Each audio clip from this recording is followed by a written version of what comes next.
Ville de Saguenay est heureuse d'accueillir le caucus du Parti québécois cette semaine, c'est mercredi.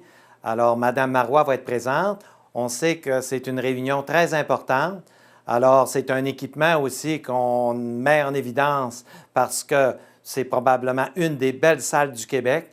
Alors, on leur souhaite la bienvenue chez nous et on espère qu'ils vont revenir et qu'ils vont se sentir bien accueillis. Le pavillon des loisirs d'Arvida, il est au quartier Saint-Jacques. Si vous ne l'avez pas vu, je vous conseille d'aller faire un tour. C'est probablement le plus beau pavillon des loisirs jamais construit au Saguenay-Lac-Saint-Jean. Alors, il y a une foule d'activités. Entre autres, une chose assez intéressante, deux conseillers différents ont des clubs d'âge d'or dans leur quartier, Carl Dufour et Bernard Noël. Les deux se sont fusionnés pour devenir un seul club d'âge d'or et tous ces gens-là occupent la bâtisse, en plus de notre jeunesse, le football, il y a plein d'activités.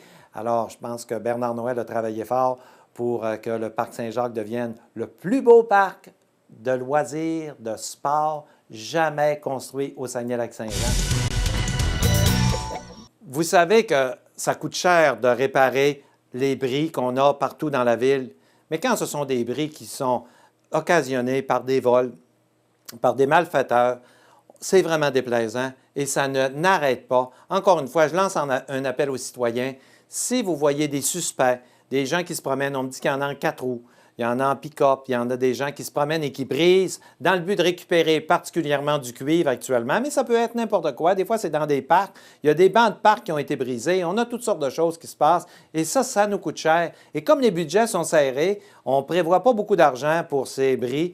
Alors, s'il vous plaît, aidez-nous. Dès que vous voyez quelqu'un, appelez-nous.